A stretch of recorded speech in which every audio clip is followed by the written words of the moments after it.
Bismillahirrahmanirrahim. Assalamualaikum warahmatullahi wabarakatuh. Berjumpa kembali teman-teman di channel kita ya Mas Tio KDR. Oke teman-teman, kesempatan kali ini kita akan berbagi informasi kembali ya, masih di seputar rekrutmen untuk ASN ya di tahun 2024 kemarin ya. Dalam kesempatan kali ini kita akan berbagi informasi teman-teman, yang mana di sini kita akan membahas kembali ya terkait dengan edaran terbaru dari BKN atau Badan Kepegawaian Negara. Nah, di sini teman-teman, ternyata BKN ini membahas ya mengenai sanksi ataupun hukuman ya, tentunya bagi tenaga honorer yang mengundurkan diri pada seleksi CPNS ataupun P3K di tahun 2024. Nah, di sini teman-teman, di dalam edaran BKN ini selain ada sanksi ya, ternyata di sini ada solusi atau ada cara amannya ya biar tidak terkena sanksi. Itu harus bagaimana ya ketika nanti misalkan teman-teman sudah ikut seleksi CPNS ataupun P3K dan dinyatakan lolos seleksi ya. Nah, misalnya nih bagi teman-teman yang kemarin sudah diumumkan ya untuk seleksi pengumuman hasil seleksi kompetensi ya, baik di P3K teknis, P3K guru ataupun lainnya. Nah, tentunya saat teman-teman dinyatakan lulus seleksi ya, misalkan di sini ada kode R2L ataupun R3L, ini artinya kan teman-teman lolos ya. Teman-teman lolos seleksi dan harus mengikuti tahap berikutnya. Tahap berikutnya apa? Ketika teman-teman sudah dinyatakan R2L ataupun R3L, artinya teman-teman lulus dan mendapatkan formasi teman-teman. Nah, artinya teman-teman kemarin harus melakukan pengusulan NIP. Ya, kemarin dari BKN juga sudah mengeluarkan edaran mengenai usul penetapan NIP bagi teman-teman yang dinyatakan lolos seleksi ya. Jadi dengan cara apa teman-teman ya? Jadi dengan cara pengisian daftar riwayat hidup. Ya, mungkin bagi teman-teman yang belum tahu ya, untuk saat edaran mengenai pengisian atau usulan NIP ya, untuk CPNS maupun P3K ya, seperti biasa teman-teman bisa cek aja di laman masdiokdr.com. Nah ya. Nah, tentunya berikutnya ya, tentunya di sini nanti kita akan membahas bagaimana ketika teman-teman ini mau mengundurkan diri ya, karena mungkin banyak sekali alasannya ya. Nanti kita akan cek ya, kenapa sih alasan beberapa alasan teman-teman tenaga honorer yang sudah dinyatakan lulus ya, lulus mendapatkan seleksi dan saat pengisian daftar riwayat hidup ini mungkin mau mengundurkan diri. Nanti ada beberapa alasan, nanti kita akan bahas di video ini ya. Jadi nanti di sini kita akan membahas untuk BKN sudah mengeluarkan edaran terbaru teman-teman ya. Ini per 15 Januari 2025, yang mana di sini ada penjelasan tambahan ya tentang sanksi bagi pelamar ASN yang mengundurkan diri. Nanti kita akan bahas sanksinya seperti apa dan juga bagaimana sih cara aman ya, supaya nanti misalkan ada teman-teman yang mengundurkan diri itu nanti tidak terkena sanksi dan mungkin nanti di tahun-tahun berikutnya teman-teman tetap bisa mengikuti proses seleksi ASN. Oke, nanti kita akan bahas di video ini. Baik rekan-rekan semua, kita ingatkan kembali ya, bagi kalian yang baru pertama kali ya bergabung di channel ini atau mungkin baru melihat channel ini, jangan lupa ya klik tombol like ya, silahkan klik tombol subscribe dan bunyikan lonceng notifikasinya ya, biar Anda selalu mendapatkan informasi pertama kali dari kami.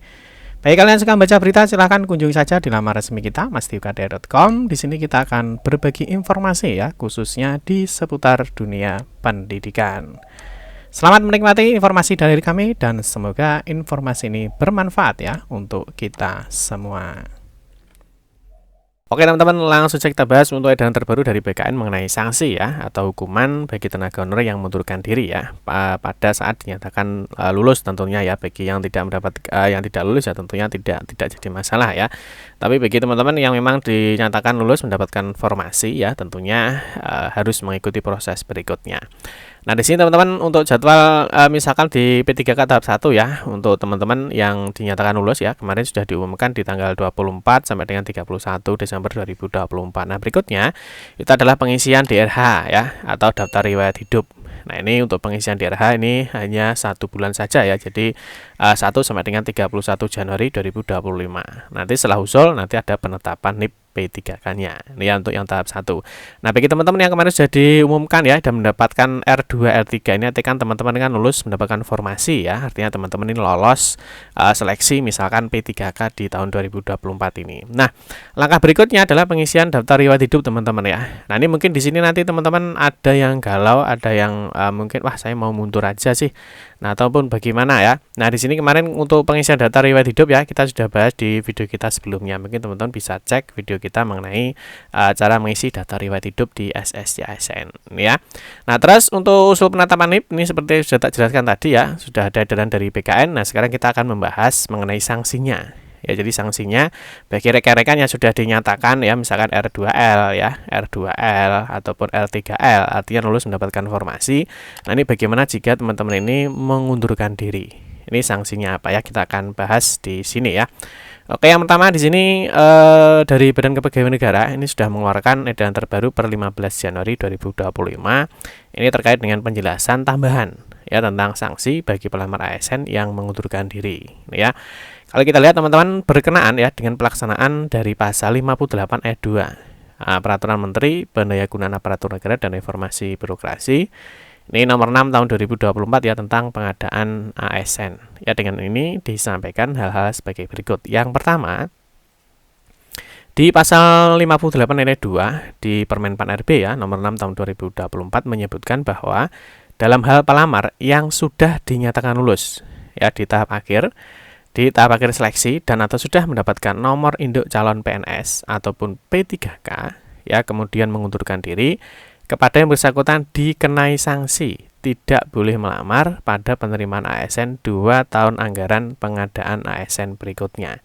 Ya, misalkan di tahun 2024 ini kan teman-teman lolos ya dan ternyata teman-teman mengundurkan diri, maka di sini ya sanksinya adalah dikenakan sanksi tidak boleh melamar pada penerimaan ASN 2 tahun anggaran. Ya, jadi misalkan 24 ya teman-teman ikut, berarti kan 25 misalkan ada lagi tidak boleh ikut, 26 ada lagi tidak boleh ikut ya, kan 2 tahun anggaran ya.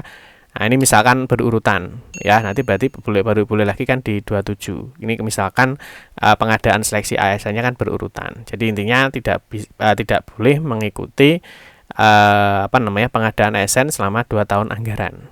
Ya, ini berdasarkan pasal 58 di Permen Pan RB nomor 6 tahun 2024. Ya, mungkin nanti teman-teman bisa cek di Mas Tio KDR terkait dengan Permen Pan ini. Nanti saya lampirkan di deskripsi video ini terkait dengan lampirannya ini. Terus berikutnya di poin 2, sanksi sebagaimana tersebut dalam angka 1 dikecualikan. Nah, ini ya, bagi pelamar yang dinyatakan lulus tahap akhir seleksi di lokasi berbeda dengan lokasi yang dilamar sebagai hasil optimalisasi atau kebutuhan formasi, kemudian mengundurkan diri sebelum ditetapkan nomor induk pegawainya. Ya, jadi ini sanksi ini tidak berlaku ya bagi pelamar yang dinyatakan lulus tahap akhir seleksi yang di lokasi berbeda dengan lokasi yang dilamar. Ya, misalkan yang dilamar A ternyata dia ditempatkan di tempat B ya. Nah, ini merupakan hasil optimalisasi kebutuhan atau formasi. Nah, ini sebelum mengundurkan ya, jadi dia mengundurkan diri sebelum ditetapkan NIP-nya ya. Di sini dikasih contoh, pelamar A melamar kebutuhan jabatan dokter ahli pertama di RSUP Fatmawati Jakarta dan dinyatakan lulus sebagai dokter pertama di RSUP Prof. Dr. RD Kandau di Manado. Ini berarti kan beda ya. Dia mendaftarnya di sini ya. Dia mendaftarnya di RSUP Fatmawati Jakarta, tetapi ternyata dia lulusnya dan dinyatakan di tempat yang berbeda. Apabila yang bersangkutan mengundurkan diri saat pemberkasan atau pengisian daftar Widut, maka tidak dikenakan sanksi tidak boleh melamar pada penerimaan ASN untuk 2 tahun anggaran pengadaan ASN berikutnya. Ya, jadi di sini jelas ya, dia mendaftarnya di sini ya di angka 1, tapi ternyata ketika mungkin ada kebutuhan formasi ya, ternyata dia ditempatkan di lokasi lain, maka dia boleh mengundurkan diri saat pengisian daftar riwayat hidup dan tidak dikenakan sanksi. Paham ya? Nah, apabila yang bersangkutan mengundurkan diri setelah mendapatkan nomor induk, ya jadi dia sudah mengisi daftar hidup dan NIP-nya sudah keluar, maka kepada yang bersangkutan dikenakan sanksi tidak boleh melamar pada penerimaan ASN 2 tahun anggaran pengadaan ASN berikutnya. Ya, jadi dia kalau ditempatkan yang berbeda, melamarnya A, ternyata ditempatkan B, ini dia boleh mengundurkan diri dan tidak kena sanksi. Tetapi apabila dia sudah sampai mengisi daftar riwayat hidup dan NIP-nya keluar dan dia baru mundur, maka bisa kena sanksi, itu ya. Nah, terus ini dijelaskan di poin 3, ini adalah tata cara pengunduran diri. Pelamar yang dinyatakan lulus sebagai yang tersebut pada angka 1 dan angka 2 adalah sebagai berikut. Yang pertama, bagi pelamar yang dinyatakan lulus kemudian mengundurkan diri saat pemberkasan atau pengisian data hidup, wajib melakukan konfirmasi dengan klik pilihan mengundurkan diri. Pada aplikasi fitur pengisian DRH SSCSN, P3K instansi melalui pejabat pengelola pegawaian wajib melakukan approve pengunduran diri tersebut. Nanti kita kasih contoh ya untuk bagaimana cara cara memilih pengunduran diri saat pengisian daftar riwayat hidup, ya. Di poin B, bagi pelamar yang dinyatakan lulus dan telah mendapatkan nomor induk pegawai kemudian mengundurkan diri, ini wajib menyampaikan surat pengunduran diri kepada PPK instansi. PPK instansi melalui pejabat pengelola kepegawaian menyampaikan surat pengunduran diri tersebut kepada Kepala BKN. Ya. Terus berikutnya adalah bagi pelamar sebagaimana angka 1 dan 2 tidak melakukan prosedur pengunduran diri sebagaimana dimaksud pada angka 3.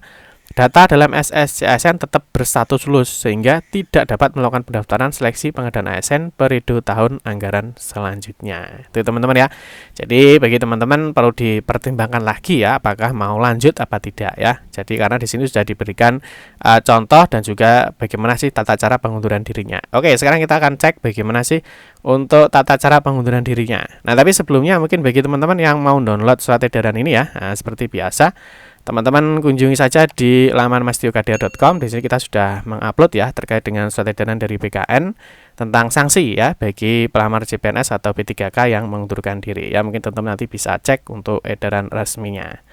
Oke, sekarang kita akan cek bagaimana sih cara melakukan pengunduran diri ya. Jadi saat teman-teman sudah dinyatakan lulus dan mengisi DRH, ya nanti seperti biasa ya, login aja di SSC-ASN. Nah, berikutnya nanti di resume, teman-teman bisa geser ke bawah.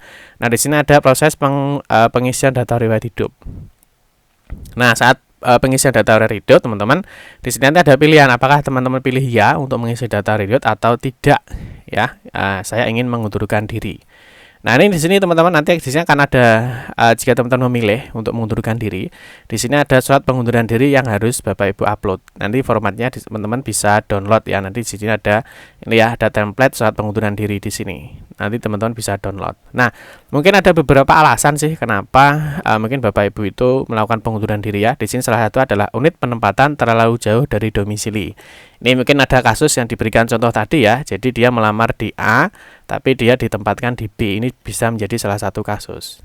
Terkendala izin keluarga, terkendala kondisi kesehatan orang tua, terkendala kondisi kesehatan pasangan, terkendala kondisi kesehatan pribadi, sedang atau akan melanjutkan pendidikan, penghasilan tidak sesuai ekspektasi ya, terikat kontrak dengan institusi atau penyedia kerja lain, berada di luar negeri dan tidak dapat kembali ke tanah air, meninggal dunia, pelaporan oleh pihak keluarga, merasa tidak berhak atas kelulusan, tidak dapat memenuhi kelengkapan dokumen sebagaimana dipersyaratkan sampai dengan batas waktu yang ditentukan.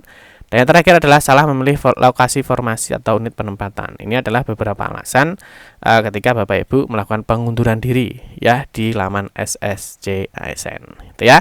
Nanti bagi yang mengisi data dari hidup ya yang tidak mengundurkan diri ya seperti biasa ya, nanti mengisi data perorangan, pendidikan, pekerjaan, keluarga, organisasi maupun mengupload beberapa dokumen.